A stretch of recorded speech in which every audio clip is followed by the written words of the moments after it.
පියාණන් වහන්සේගේද පුත්‍රයාණන් වහන්සේගේද ශුද්ධාත්මයණන් වහන්සේගේද නාමයෙන් ආමෙන්. ක්‍රිස්තුතුමන් තුළ මා ප්‍රියාදර සහෝදර සහෝදරියනි ආදර දරුවනි, සාමාන්‍ය සමයේ 15 වෙනි ඉරුදිනට තමයි අද ඔබ මම වාතබාති වෙන්නේ. මේ ඉරුදින සුදු සුපුවත තුළින් අපට කතා කරන දේ මොකක්ද කියන එක ගැන කතා කරන්නට ප්‍රථමයෙන් මා කැමති ඔබත් එක්ක බෙදාගන්නට අපේ පුංචි කාලෙට අපේ අත්දැකීම පුංචි කාලෙ කොහොමද කියන එක ගැන පොඩ්ඩක් කතා කරන්නට. ඔබට මතක ඇති පොඩි කාලේ අපිටත් අපේ සහෝදර සහෝදරයන්ගේ දරුවන්ට දැන් අපි කියලා දෙන දේවලුත් බැලුවම පොඩි අය ගොඩාක් ප්‍රශ්න කරනවා නොයෙකුත් දේවල් ගැන. මාමේ නැන්දේ අරක වුණේ කොහොමද, මේක වුණේ කොහොමද, ජේසු ඇනගහලා ඉන්නේ ඇයි ජේසුට එහෙම වද දෙන්නේ ජේසුයි කියලා කිව්වම අපි ගොඩක් වෙලාවට මහා බැරෑරුම් විදියට ඒක තේරුම් කරලා දෙනවට වඩා අපි ගොඩක් වෙලාවට උත්සාහ කරන්නේ ඒ අයගේ තත්ත්වයට අපි පත් වෙලා ඒ අයට ඒක සරලව කියලා දෙන්නට. අපි කියනවා අපි කරපු වැරදිවලට, අපි කරන නෝටි වැඩ නිසා තමයි ජේසුට එහෙම ජේසු ඇනගහලා තියෙන්නේ, ජේසුට එහෙම වෙලා තියෙන්නේ, අපි කරන වැරදි වැඩ නිසා තමයි, නිසා අපි වැරදි වැඩ කරන්න හොඳ නැහැ කියලා අපි හරි සරලව ඒ දේවල් පහදලා දෙන්නට අපි උත්සාහ කරනවා පොඩි දරුවන්ට.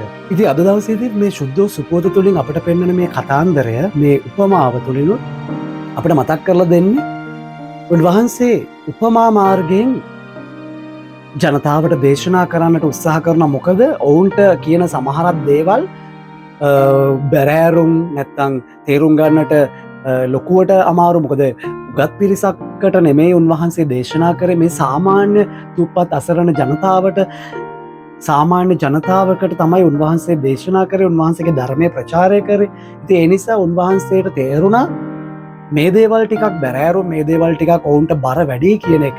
ඒ නිසා උන්වහන්සේ යොදාගත්ත හරි ලස්සන දෙයක් මේ උපමාවල්. ඉතින් අද දවසේදී මේ ඉරුදිනට නියමිත සුද්ධ සුපුවත තුළින් අපි දකිනවා අපේ හොඳාකාරවම අපි හැමෝම දන්න මේ වපුරන්නාගේ උපමාව පිළිබඳ ස්වාමීන් වහන්සේ අද අපිට අපගේ ජීවිතයන් වලට කතා කරන්නේ මොකක්ද කියන එක ගැන මෙනෙහි කරන්නටයි අද අපි සූදානම් වන්නේ. ශුද්ධවර මතෙව්තුමාගේ සුභාරංචියේ 13 වෙනි පරිච්ඡේදයේ 1 වෙනි වගන්තියේ සිට මේ 23 වෙනි වගන්තිය දක්වා දිගහැරෙන මේ උපමාව තුළින් ස්වාමීන් වහන්සේ හරි ලස්සන පණිවිඩයක් අපට එනහැර දක්වනවා. මේ වපුරන්නෙක් මේ තමුන්ගේ බීජ පැල කරන්නට යන මේ මාර්ගයේදී තමුන්ගේ බීජ සමහරක් ඒවා පොළොව මතුපිට පාර දිගේ වැටෙනවා, සමහරක් ඒවා තුනී ගල් බිම් වල වැටෙනවා, සමහරක් බීජ කටුපඳුරු තියෙන ප්‍රදේශයක ඉඩකඩක මේ බීජ වැටෙනවා, සමහරක් බීජ සරු පොළවක සරු පස තියෙන තැනක වැටෙනවා. වගේ මේ එක එක බීජ වැටෙන තැන් ගැන ප්‍රකාශයක් මේ සුපුවත තුළින් අපට ඉදිරිපත් කරනවා සුදු මතෙව් සුභාරංචියේ මේ කතුවරයා. ඉතින් මේ සිද්ධියේදී මට මතක් වෙනවා පුංචි කතාවක්.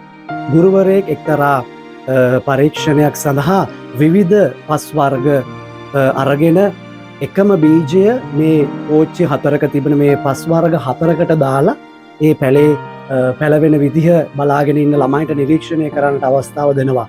නමුත් එකම බීජේ මේ පස් වර්ග 4ක් නැත්තං එක තැනක ගල් වලින් ගහන පසක, නැත්තං වැලි පසක, නැත්තං රළු පසක සහ සරු වගේ පොහොර ගතිය තියෙන පසක් වගේ මේ 4ක පැලකරපු මේ එකම වර්ගයේ බීජය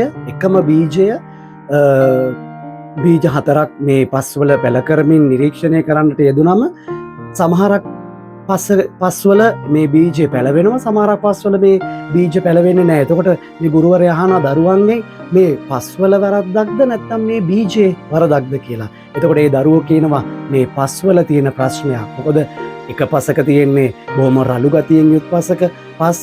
එතකොට එක තැනක තියෙන වැලිත් එක්ක මිශ්‍ර වෙච්ච පස, තව තැනක තියෙනවා ගල් බොරළු ගොඩාක් මිශ්‍ර වෙච්ච පස, තව තැනක තියෙනවා සරුවට පොහොරත් එක්ක මිශ්‍ර වෙච්ච පස. මේ පොහොරත් එක්ක මිශ්‍ර වෙච්ච පසේ ඒ දේ පැලවෙනවා, තවත් පසක පැලවෙනවා. නමුත් අනිත් ඒවල පැලවෙන්නේ නැහැ. නමුත් එකම බීජය. එතකොට බීජ වර්ග 4ක් නෙමෙයි. එතකොට මේ එකම බීජ මේ පස් වර්ග 4ක පැලවෙනවද නැද්ද කියන එක නිරීක්ෂණය කරද්දී ඔවුන්ට නිගමනය වෙන්නේ ඔවුන්ට නිරීක්ෂණය කරන්න ලැබෙන්නේ බීජේ වරදක් නෙමේ මේ පස්වල තියෙන වරද. ඉති අද දවසේදී මේ කතුවරයා ශුද්ධෝ මතය සුභාරංචී අපට ගෙනහැර දක්වන්නෙත් ඒ ස්වාමීන් වහන්සේ දේශනා කරපු මේ උපමා මාර්ගෙන් දේශනා කරපු මේ කතාව තුළත් ගැබ්වෙලා තියෙන්නේ අන්නේ අර්ථය ඒ තේරුම කියනද අපට හොඳාකාරවම මේ සුපෝත දිහා බැලුවම අපට පැහැදිලි වෙනවා. මෙහි පළවෙනි කොටසට වඩා මං කැමති මේ උපමාවේ විවරණ උපමාවේ අදහස පිළිබඳව ස්වාමීන් වහන්සේගේ විවසනකොට ස්වාමීන් වහන්සේ කියන ඒ වචනවලින් අපට පැහැදිලි වෙනවා. අපිට වෙන කිසිම උදාහරණයක් අවශ්‍ය වෙන්නේ නැහැ මේවා තේරුම් ගන්නට. ස්වාමීන් වහන්සේගේම වචනවලින් හරි සරලවම උන්වහන්සේ මේ ප්‍රකාශ කරලා කියනවා. මගදිගේ වැටුණු බීජයන්නෙන් අදහස් කරන දේ පිළිබඳ උන්වහන්සේ කියනවා පාරදිගේ මගදිගේ වැටුණු බීජ මගදිගේ වැටුනට නිකං ඔහේ වැටුනේ ඔහේ නිකං වැටෙනවා.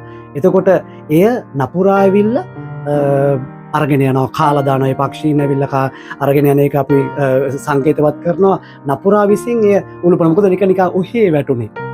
ඒක ගැන කතා කරද්දී උන්වහන්සේ කියනවා ඔවුන්ට පණිවිඩය ඇසුනත් ඒ ගැන ඉච්චර වටහා ගැනීමක් නෑ. පණිවිඩය ඇහුණා නමුත් කිසිම තේරුමක් ඔවුන්ට දැනුනේ නෑ. ඔවුන්ට ඒක දැනුනේ නැහැ.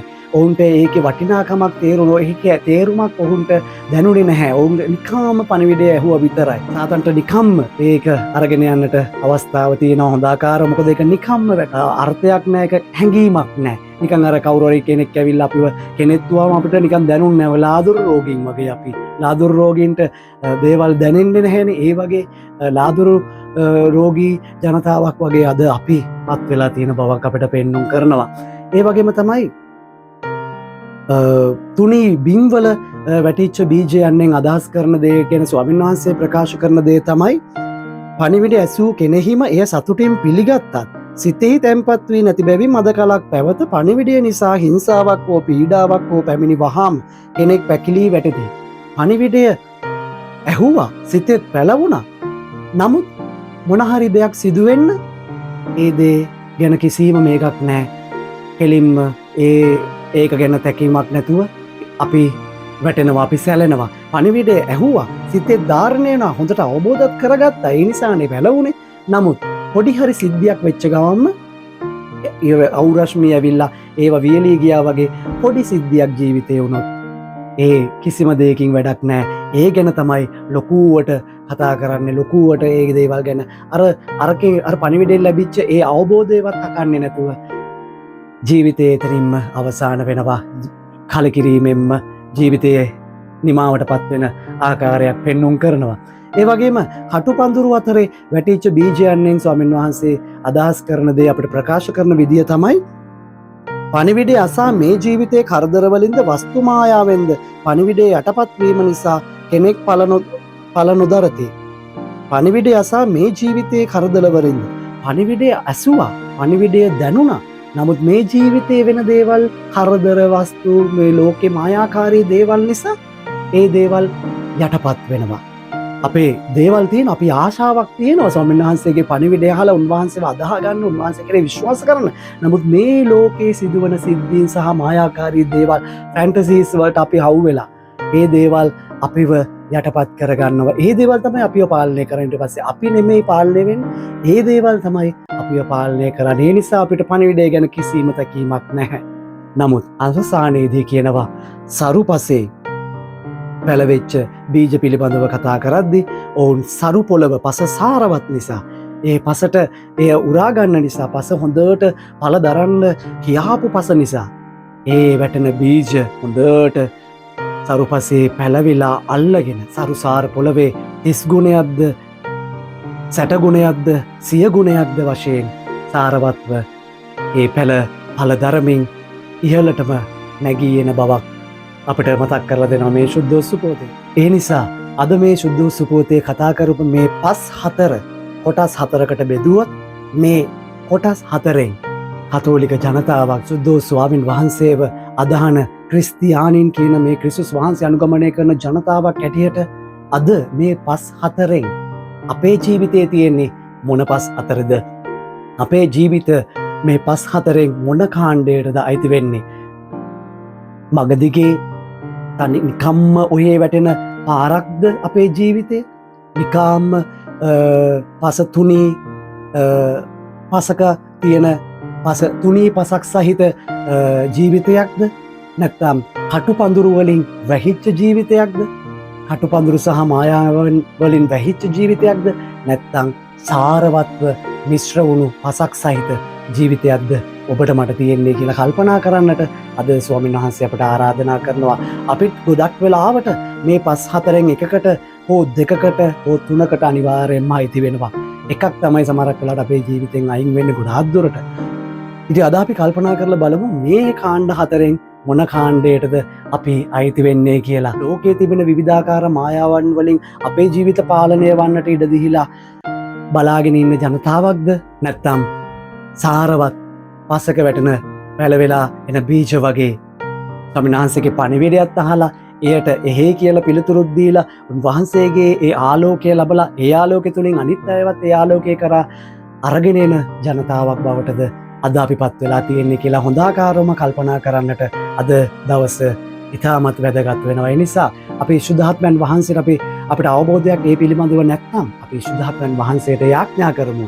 අද අපිට ඒ අවබෝධය දෙන්නේ කියලා. මොකද නිකන් බොරුවට වියලිලා යන බීජයක් වෙනවාට වඩා සරුපසක ඒ පස අල්ලගෙන ඒ පසේ තියෙන සාරවත් බව උරාගෙන ඒ සාරවත් භාවය තුළ ඒ වතුර ජලය හිරු රශ්මිය සහ හැම දෙයක් තුළම සාරවත් වෙලා ලස්සනට මුල් අරගෙන ලස්සනට පැලවෙලා ඵලදරන පැලයක් බවට පත්වන ඒ පසක්ද කියන දේ අවබෝධ කරගන්නට අවශ්‍ය ශුද්ධාත්ම බලයේ ශක්තිය ශුද්ධාත්ම මඟ පෙන්වීම ඉල්ලලා අද දවසේදී අප වෙනුවෙනොත් හැම කෙනෙක් වෙනුවෙනොත් අපි යාඥා කරමු.